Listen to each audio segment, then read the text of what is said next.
गया। थोड़ा सा इसका विस्तार करें, बहुत दिन से नहीं किया।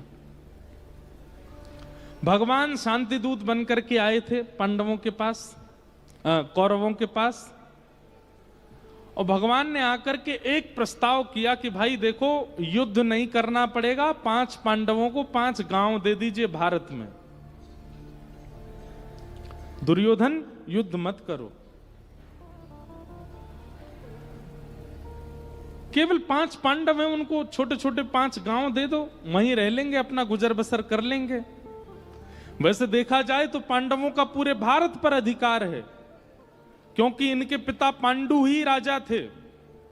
अस्वस्थ होने के कारण उन्होंने धृतराष्ट्र को राज्य गद्दी दी थी, और ये कह करके गए थे कि मेरे पुत्र योग्य हो जाएं तो उनको राजा बना देना। लेकिन धृतराष्ट्र ने पुत्र मोह में आकर के अपने पुत्रों को ही राज्य गद्दी देने का आश्वासन कर दिया। लेकिन कोई बात नहीं, तुम लोग फिर भी राज्य गद्दी पर बैठे हो, बैठ जाओ, लेकिन पांडवों को 5 गांव दे दो उनके अधिकार के, युद्ध मत करो। दुर्योधन बोला, हे श्री कृष्ण, शरीर में यदि 5 घाव हो जाएं और उनकी चिकित्सा ना की जाए तो 5 क्या, 1 घाव भी पूरे शरीर को नष्ट करने की संभावना रखता है। आज हमने 5 गांव दे दिए तो कल पूरा भारत एक छत्र सम्राट पांडवों का होगा। इसलिए सुचक्रैव न दास्यामि बिना युद्धेन केशव, सुई के नोक के बराबर जमीन भी बिना युद्ध के नहीं दूंगा। अगर पांडवों को चाहिए तो पूरा राज्य ले जाएं, ये छोटे मोटे गांव नहीं दूंगा मैं, लेकिन युद्ध करके। जब भगवान की बात दुर्योधन ने नहीं मानी तो विदुर जी को इस बात से बहुत पीड़ा हुई। विदुर जी महाराज बोले, ठाकुर जी की बात नहीं मानी, जो संत आज्ञा ना मानता हो, मातृ पितृ गुरु आज्ञा ना मानता हो, ठाकुर जी की आज्ञा ना मानता हो, ऐसे का संग कभी मत कीजिए।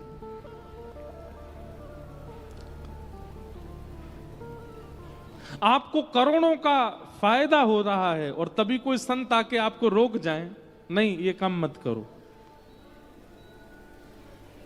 उस कार्य के प्रति तुरंत स्टॉप हो जाइए, उसी समय रुक जाइए, नहीं करना, चाहे आपको करोड़ों का फायदा क्यों ना हो रहा हो।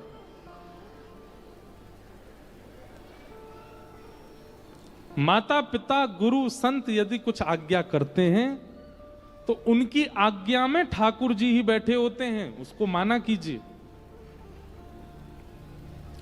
कई बच्चे हैं वो ऐसा दोष मढ़ते हैं अपने माता पिता के ऊपर, मुझे मिले हैं, वो कहते हैं महाराज जी मैं तो विदेश जा रहा था, मैं तो विदेश के लिए तैयारी कर ली थी, पिताजी ने लास्ट मोमेंट पर मुझे रोक दिया, नहीं तो मैं तो विदेश में होता।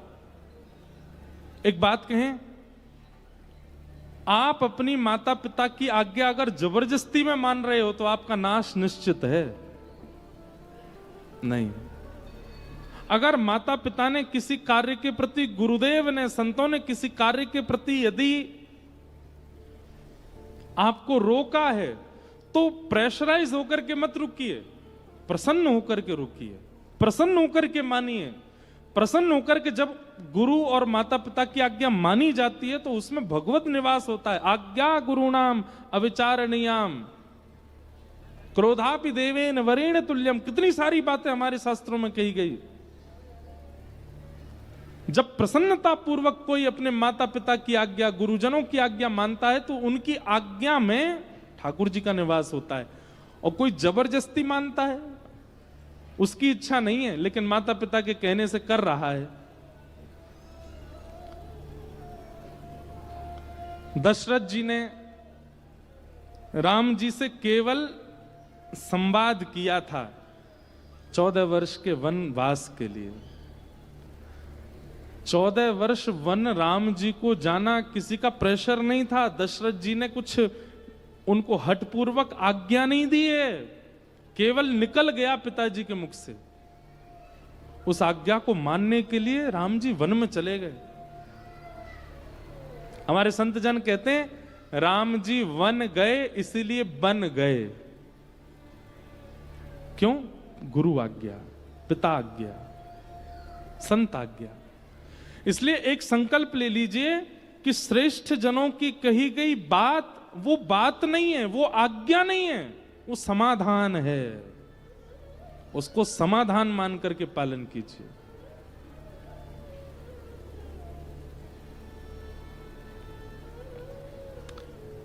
अब क्या करें, माता पिता कह रहे हैं करना पड़ेगा, ऐसे नहीं।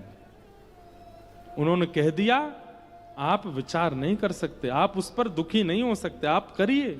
अगर विदेश जाने से रोक दिया है और आप सहर्ष हंस करके प्रसन्नता पूर्वक उसको स्वीकार करोगे, तो आपका यहीं रुक जाना आपके लिए लाभकारी होगा।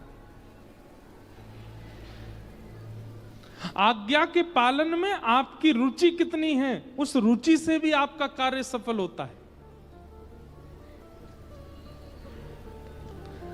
तो भगवान की आज्ञा नहीं मानी दुर्योधन ने। बेचारी इतना ही तो कह के गए कि 5 गांव दे दो, इसने मना कर दिया। तुरंत विदुर जी महाराज बोले, भगवान अब क्षमा करें, ये लीजिए अपने धनुष और ये लीजिए बाण, अब युद्ध में मैं तो नहीं आ सकता। जहां ठाकुर जी की आज्ञा नहीं मानी गई है, उस युद्ध में, वो भी विपक्ष में, मैं खड़ा नहीं हो सकता। ठाकुर जी ने आज्ञा दी होती कि नहीं युद्ध ही होगा, तो मैं भी खड़ा होता, आपके साथ ही खड़ा होता। पर ठाकुर जी के विपक्ष में बिना उनकी आज्ञा माने ऐसे पक्षवाद, ऐसे लोगों का मैं संग नहीं कर सकता जो ठाकुर जी की आज्ञा नहीं मानते। और श्री विदुर जी महाराज अपने धनुष बाण छोड़ करके और सब छोड़ छाड़ करके बोले, अब आपके राज्य में भी नहीं रहूंगा मैं, क्षमा कीजिएगा, अब मैं जा रहा हूं। और विदुर जी विदुरानी को लेकर के चले गए। इसलिए महाभारत युद्ध में विदुर जी नहीं दिखते। क्यों? ठाकुर जी की आज्ञा ना मानने वाले परिवार का भले ही मैंने जीवन भर नमक खाया हो, उसका संग नहीं कर सकता। जैसे ही विदुर जी ने कौरवों का संग छोड़ा है, उसी समय काल के बादलों ने कौरवों पर आक्रमण कर दिया। वास्तव में आप गलत करने के बाद भी बच जा रहे हो। बहुत ध्यान से सुनिएगा, आप गलत करने के बाद भी बच जा रहे हो। अच्छा एक बात बताएं, गलती करने वाले हर व्यक्ति को पता होता है कि मैंने गलत किया है, हर व्यक्ति को। वो बात अलग है कि वो स्वीकार नहीं करता, वो छुपाता है, पर गलती करने वाले हर व्यक्ति को पता होता है। मांस खाने वाले व्यक्ति को खाते समय भी पता होता है कि मैं गलत कर रहा हूं, फिर भी खा जाता है।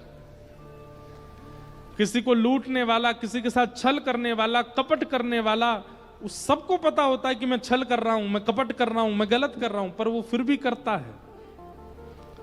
तो गलत करने वाला गलत करने के बाद भी लंबे समय तक बच रहा है। थोड़ा दृष्टि घुमा करके देखे, किसी वैष्णव का आसपास में स्पर्श तो है उससे, कोई एक ऐसा व्यक्ति उसके साथ खड़ा है, या उसके परिवार में या उसके संस्पर्श में है, संपर्क में है, जो भगवत भक्त है।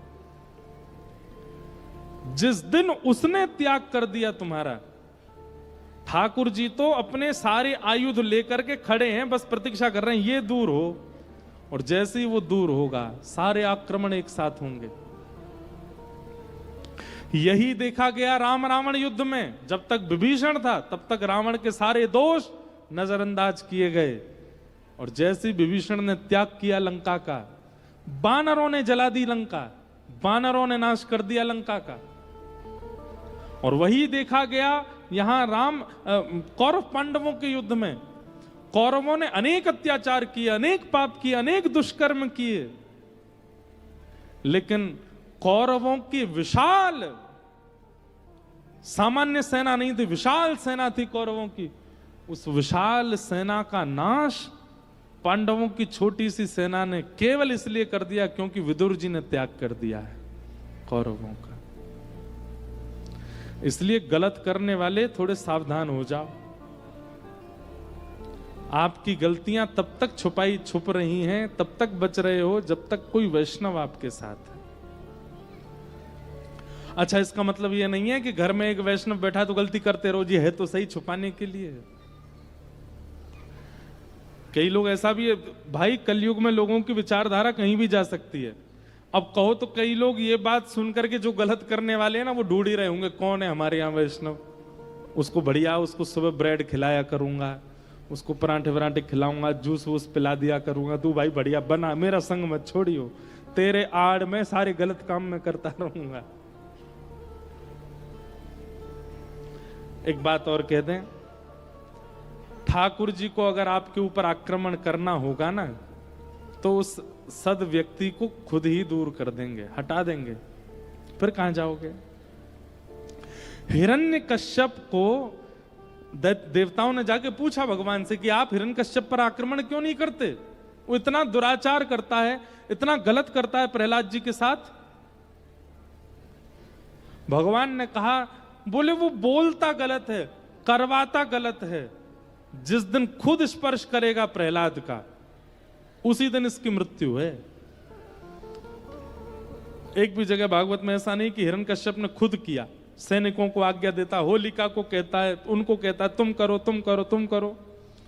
लेकिन एक दिन कीर्तन का उन्नाद सुनकर के जब हिरण्यकश्यप को क्रोध आया और जैसे ही जाकर के प्रहलाद जी को धक्का दिया, स्वयं स्पर्श किया, भगवान बोले बस इसको एक पुण्य बचा रहा था कि ये प्रहलाद का पिता है, और आज इसने उस पुण्य को नष्ट कर दिया। एक वैष्णव को धक्का दिया इसने, अब इसको कोई नहीं बचा पाएगा। उसी दिन हिरण्यकश्यप प्रहलाद प्रकट हो गए और हिरण्यकश्यप का वध कर दिया। तो आपके अवगुण, आपके दुष्कर्म तब तक छिपे हुए हैं ठाकुर जी की नजरों से जब तक एक वैष्णव के साथ हो।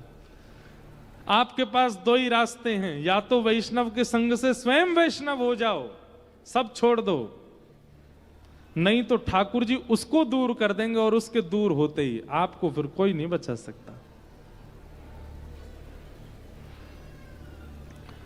विदुर जी महाराज चले गए, तब विदुर जी भ्रमण करते हुए वृंदावन पहुंचे। वृंदावन जाकर के आपको उद्धव जी से मिलना हुआ। उद्धव जी ने विदुर जी को बताया कि भगवान अपनी लीला पूरी करके चले गए। ये बात सुनते ही विदुर जी बहुत रोए, मैं ठाकुर जी का दर्शन नहीं कर पाया। बहुत सुंदर है विदुर उद्धव संवाद। उद्धव जी महाराज विदुर जी से कहते हैं, विदुर, संसार का प्रत्येक प्राणी प्राण त्यागने से पहले भगवान का स्मरण करता है, पर मैंने पहली बार देखा ठाकुर जी अपनी लीला पूरी करने से पहले तुम्हारा स्मरण कर रहे थे। मैं ठाकुर जी की लीला संवरण काल में उनके साथ में था। ठाकुर जी ने अंतिम उपदेश मुझे ही किया, उद्धव जी कहते हैं। लेकिन उद्धव, तुमको विदुर पता है बार बार भगवान क्या कह रहे थे? मुझे ज्ञान उपदेश करते करते कह रहे थे, उद्धव, मेरा विदुर भी यहां बैठा होता तो कितना अच्छा लगता ना। तुमको याद कर रहे थे भगवान। विदुर जी ने चरणों में प्रणाम किया, बोले, उद्धव, कृपा करके मुझे वह ज्ञान उपदेश सुनाओ ना जो भगवान ने तुमको सुनाया है। उद्धव जी महाराज बोले, विदुर, भगवान ने तुम्हारी व्यवस्था की। जब भगवान लीला पूरी करने लगे तो मैं और कई महापुरुष वहां बैठे थे। तब भगवान ने आज्ञा की थी मैत्रेय मुनि को कि हे मैत्रेय, मेरे परम प्रिय विदुर तुम्हारे आश्रम आएंगे तो यही ज्ञान उपदेश जो मैं तुमको दे रहा हूं वो उसको सुना देना। मैत्रेय मुनि आपकी प्रतीक्षा कर रहे हैं हरिद्वार में, आप जाइए, वही आपको ज्ञान उपदेश देंगे। तब विदुर जी महाराज मैत्रेय मुनि के पास गए और मैत्रेय मुनि ने उनको ज्ञान उपदेश किया। प्रश्न कर रहे हैं विदुर जी महाराज कि सुखाय कर्माणि करोति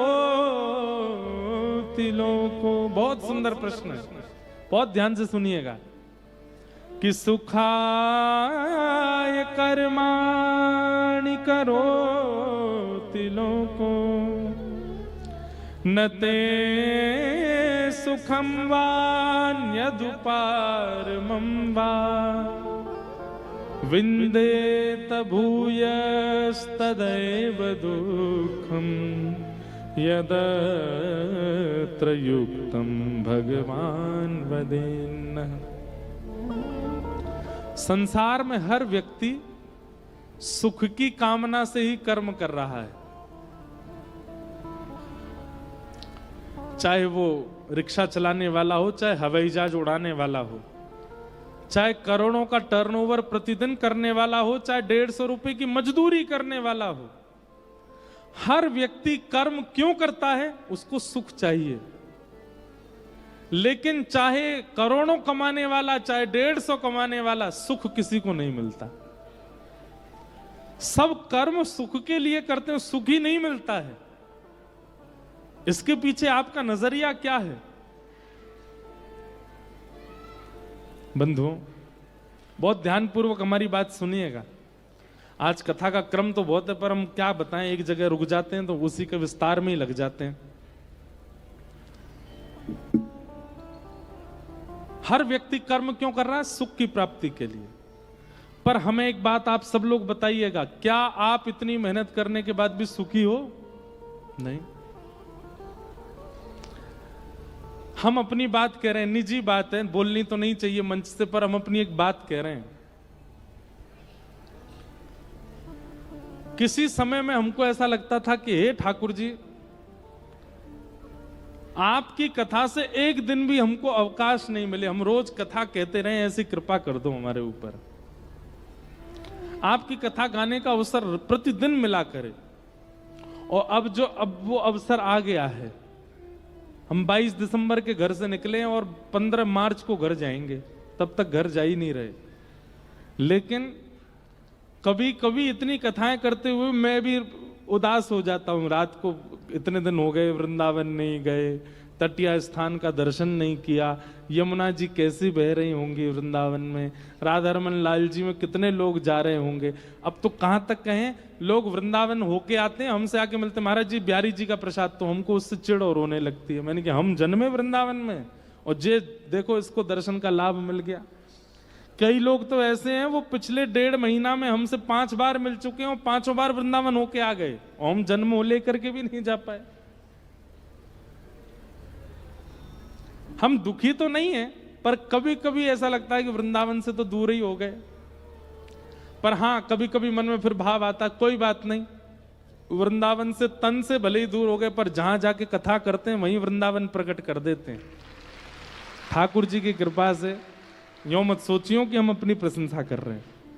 कथा जब होती है तो कथा का क्रम ऐसा बन जाता है, इतने सारे संत जन, इतने सारे भक्त जन, इतना पद गान, इतने संगीतों का गान, इतने सुंदर सुंदर भजनों का गान होता है, आप सब झूम करके नृत्य करते हो, लगता ही नहीं है कि वृंदावन नहीं है, अपने आप प्रकट हो जाता है। पर फिर भी कभी कभी कष्ट तो हो जाता है ना, इतने दिन हो गए वृंदावन ही नहीं गए। संसार का कोई भी व्यक्ति वो सुख की कामना के लिए कर्म कर रहा है, पर उसको सुख नहीं मिलता। इसका मतलब क्या है? आपने कामना ही गलत की है, सुख की कामना ही मत करो। तो फिर कामना क्या रखें? क्योंकि कई बार ऐसा होता है कि बिना एम के आप कर्म कैसे करोगे? जब तक आपका एम निश्चित नहीं होगा, जब तक आपकी कोई कामना नहीं होगी, आप कर्म कैसे कर पाओगे? गीता जी कहती तो हैं कि कर्म फल त्याग, पर उसी गीता में भगवान श्री कृष्ण इसका उत्तर भी देते हैं। क्या? सुख की इच्छा से कर्म मत करो, तो शांति की इच्छा से कर्म करो। मुझे शांति मिले, सुख मिले नहीं। सुख और शांति दोनों में परिवर्तन होता, अलग होता है। अच्छा, कभी किसी को यह कहते हुए सुना, मुझे गुलाब जामुन खा के बड़ी शांति मिली? कोई नहीं बोलता। छोले भटूरे खा के मुझे बहुत शांति मिली, सब यही कहते सुख मिला, अच्छा लगा, मजे आ गए।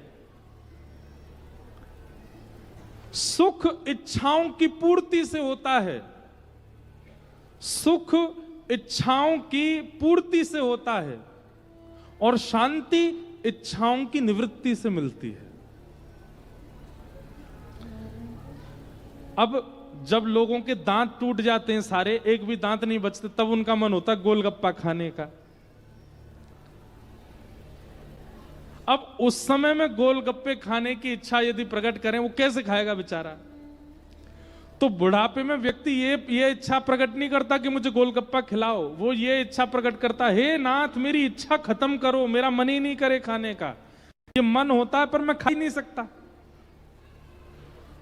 बुढ़ापे में ना करके युवावस्था में इच्छा की निवृत्ति हो जाए तो शांति मिलती है। हमारी इच्छा ही नहीं है, हमारे सामने 56 भोग धर दो, हमारा मन भटकेगा ही नहीं। हमारे सामने कितनी भी विषयी वस्तु प्रकट कर दो, हमारा मन उसकी ओर जाएगा ही नहीं। इसे शांति कहते हैं। इसलिए कर्म के पीछे उद्देश्य सुख मत रखिए, क्योंकि सुख जो है ना वो बढ़ता ही रहता है, बढ़ता ही रहता है, बढ़ता ही रहता है। वो एक बार, अभी आप जब 6 साल के थे, 5 साल के थे, तो एक टॉफी आपको सुख कर सकती थी, लेकिन आज आपकी उम्र 30 साल की हो गई। अब आप कभी रोने लग जाओ और कोई व्यक्ति आपको, ए बेटा तू रोए, ए देख ले टॉफी खा ले, तो आपको अपमान और लगेगा अपना। बताओ, ये मैं रो रहा हूं, ये टॉफी से मुझे शांत कर रहे हैं? मैं कोई छोटा बच्चा हूं? इसका मतलब क्या है? सुख बढ़ता है। एक बार सुख अगर सीमित मिल गया तो अगली बार आपकी इच्छा होती है वो इससे ज्यादा मिले। आपकी जॉब करने पर जो पेमेंट आपको मिलता है वो पेमेंट 6 महीना तक बढ़िया लगता है, 6 महीना बाद में लगती है बोनस हो, अब बढ़ना चाहिए, अब इसमें थोड़ी अपग्रेडेशन होना चाहिए। क्यों? क्योंकि सुख की कामना से आप उसको प्राप्त कर रहे हो, पर शांति की कामना से करोगे ना, इच्छा ही नहीं होगी। अगर 1 महीना विलंब से भी पेमेंट आएगा तो भी चल जाएगा, कोई जरूरत नहीं। शांति है, शांति। सुख की कामना से कर्म करोगे तो सुख कभी नहीं मिलेगा। शांति की कामना से कर्म करोगे तो आपका कर्म शांति प्रदान कर देगा। मतलब ये तो वही बात हो गई, सिर दर्द सिर में हो रहा है और दवाई पेट दर्द की खा रहे हो। पेट दर्द की दवाई से सिर दर्द ठीक होगा? नहीं होगा, सिर दर्द की ही खानी पड़ेगी। ठीक वैसे ही कर्म करने के पीछे शांति का उद्देश्य होना चाहिए, पर उद्देश्य हमने सुख बना रखा है, कैसे मिल जाएगा शांति? विदुर जी महाराज ने कई प्रश्न किए और सब प्रश्नों के उत्तर श्री मैत्रेय मुनि देते हैं, और फिर यहां से मैत्रेय मुनि ही कथा सुनाना प्रारंभ करते हैं। पृथ्वी के सृजन की कथा सुनाई गई। स्वयंभू मनु हुए, स्वयंभू मनु के 3 पुत्री 2 पुत्र हुए। बड़ी पुत्री का नाम आकुति, मझली का देवहूति, छोटी का प्रसूति। देवहूति माता का विवाह कर्दम प्रजापति के साथ में हुआ, कर्दम ऋषि के साथ में हुआ, और कर्दम ऋषि देवहूति माता के यहाँ भगवान कपिल रूप धारण करके प्रकट हुए। बोलो कपिल भगवान की। भगवान कपिल रूप धारण करके आए और देवहूति माता के अनेक संशयों का समाधान किया। ऐसे कपिल देवहूति संवाद को हम प्रणाम करते हैं। अब हम केवल चरित्रों को प्रणाम मात्र करते हुए चलेंगे। ठाकुर जी का मंगल जन्मोत्सव भी मनाना है। आगे भागवत जी में सती चरित्र सुनाया गया, तत्पश्चात ध्रुव जी की कथा सुनाई। भगवान के परम भक्त श्री ध्रुव जी महाराज, ध्रुव जी कैसे वन में गए कथा सबको पता है। मां की आज्ञा मान करके बाल अवस्था में ही वन में चले गए। इनके गुरु श्री नारद जी ने आकर के 12 मंत्र प्रदान किया, ओम नमो भगवते वासुदेवाय। इस 12 मंत्र का 5 महीने तक जप किया श्री ध्रुव जी महाराज ने, और 5 महीने अत्यंत कठिनाइयों के साथ जप करना प्रारंभ किया। उसी का फल मिला कि उस मंत्र के प्रभाव से भगवान का एक दिव्य स्वरूप श्री हरि के रूप में गरुण पर विराजमान होकर के शंख चक्र गदा पद्मधारी भगवान श्रीमन नारायण प्रकट होकर के ध्रुव जी को दर्शन दिया। ध्रुव जी ने भगवान की स्तुति गाई और स्तुति गाते हुए ठाकुर जी को अत्यंत प्रसन्न किया।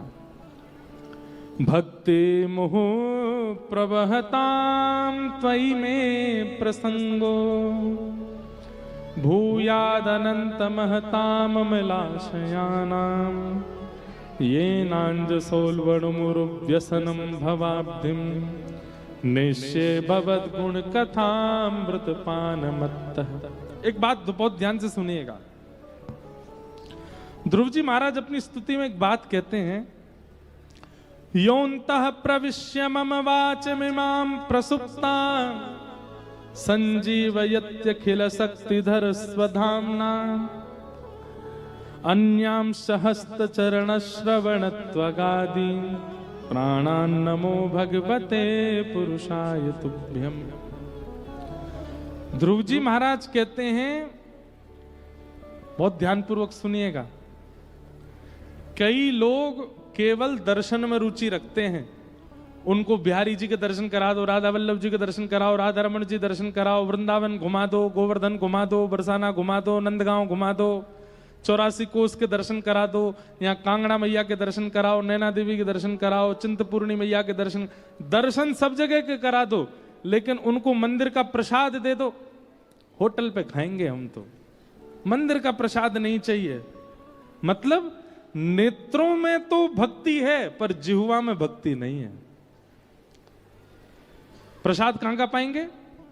बहुत लोगों को जानता हूं मैं, हम नाथद्वारा जाते रहते हैं, अब तो कथाओं की वजह से नहीं जा पाता। नाथद्वारा का मेरा नियम है, नाथद्वारा अगर मैं हूं तो रसोई बनेगी नहीं, ठाकुर जी का ही प्रसाद आएगा मंदिर से, वही पाऊंगा। और कई बार ऐसे लोगों को मैं ले गया साथ में, एक बार उन्होंने प्रसाद, अब देखो मंदिर का जो प्रसाद होता है ना, उसमें ऊपर से नमक नहीं डालना चाहिए, ऊपर से नींबू नहीं डालना चाहिए, ऊपर से कुछ भी नहीं, जैसा ठाकुर जी ने भोग पाया वैसे ही पाना चाहिए। अब कई बार होता है कि भाई नमक आदि कम रह गया कहीं पर आप यदि भगवत प्रसाद के प्रति अन्न की भावना रखोगे तो आपको कमी का अनुभव होगा। प्रसाद के प्रति प्रसाद की भावना रखोगे, कभी आपको कमी नहीं लग सकती, अच्छा ही लगेगा। जगन्नाथ जी का महाप्रसाद पाव भात, क्या अद्भुत लगता, आनंद आ जाता महाराज, नेक में ही पेट भर जाता है। लेकिन कई लोगों को हमने देखा, वो एक बार प्रसाद पाने के बाद उनको पता चल जाता है सामान्य टेस्ट है, अगली बार नहीं हमारा पेट भरा है हम नहीं खाएंगे, तब तो चले जाते हैं, फिर बाहर कहीं होटल पे खाते दिख जाते हैं। ऐसों के प्रति क्या भावना आती है? बोले इनके नेत्रों में तो भक्ति है, इनको तीर्थों में घुमा दो, दर्शन करा दो, पर जिह्वा में भक्ति नहीं है, स्वाद में भक्ति नहीं है। कई लोगों के अलग ही है, उनसे कहो वृंदावन चलोगे, हम नहीं जा रहे। सुनो, प्रसाद लिया ना हमारे लिए, खुद नहीं जाएंगे दर्शन करने पर प्रसाद जरूर चाहिए। फोन और करेंगे, अब आए नहीं, अभी तक पेड़े नहीं लाए बिहारी जी के, राधा वल्लभ जी की खिचड़ी नहीं लेके आए हमारे लिए, बरसाने की रोटी नहीं लाए, कढ़ी नहीं लाए हमारे लिए। उनकी जीव में भक्ति है, उनकी आंखों में भक्ति नहीं है। कईयों की आंखों में भी भक्ति होती है, कईयों के जीव में भी भक्ति हो, कान में भक्ति नहीं है। उनको दर्शन करा दो, प्रसाद पवा दो, कथा नहीं सुन पाएंगे, नींद आ जाती है हमको, हमारी निद्रा बहुत तेज हो जाती है, हमको नींद आने लगती है। कई लोग हैं उनकी ऐसी निद्रा है, कथा प्रारंभ होते ही सोते हैं और विश्राम होते ही उठते हैं, पूरी कथा में ही नींद आती है उनको। विचित्र लोग हैं। यहां तो हमें अभी तक कोई दिखा नहीं है ऐसा, और कोई गुपचुप बैठा हो चुपके तो बात अलग है। एक तो मेरी दृष्टि भी बहुत कम घूमती है, मैं इधर वालों को इधर तो देखता ही नहीं हूं, मैं तो सामने बैठे देखता कथा करता रहता हूं। पर कई लोगों की निद्रा बड़ी प्रचंड होती है, उनकी नेत्रों में भक्ति है, जीव में भक्ति है, पर कानों में श्रवण नहीं करते। कई लोग हैं उनके पैरों में भक्ति होती है। कैसी भक्ति? परिक्रमा लगवा लो महाराज, गिरिराज जी की लगवा लो, 3 कोस की लगवा लो, 84 कोस की लगवा लो, कीर्तन भजन में खूब कुदा कुदा के नृत्य करवा लो, पर अन्य कोई भक्ति में वो निपुण दिखते नहीं।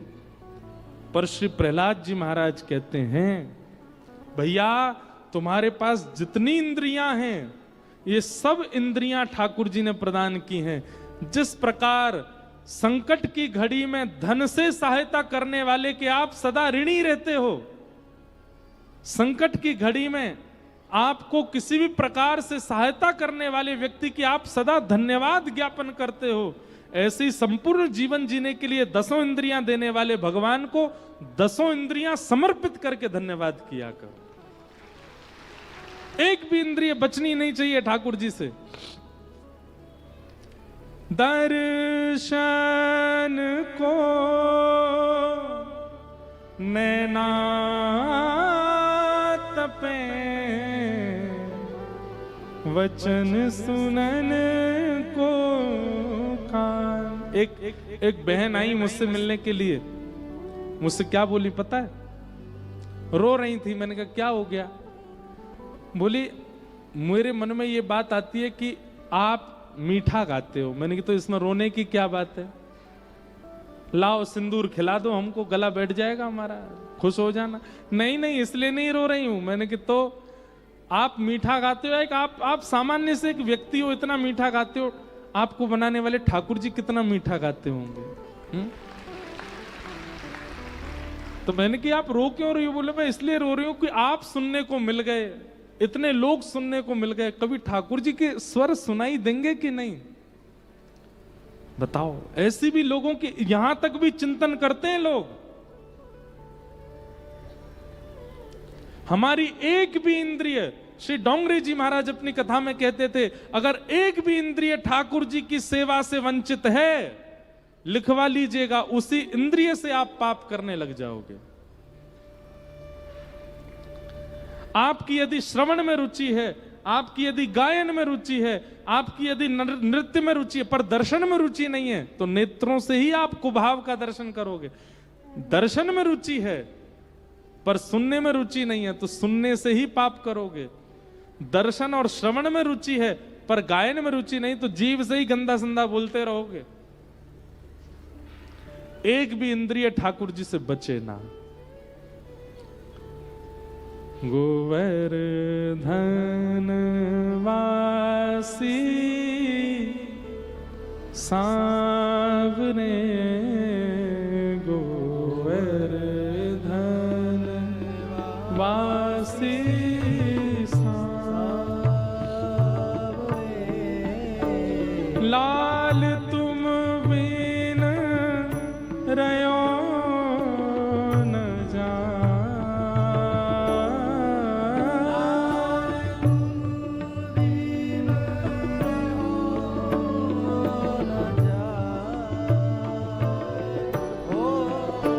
लाल तुम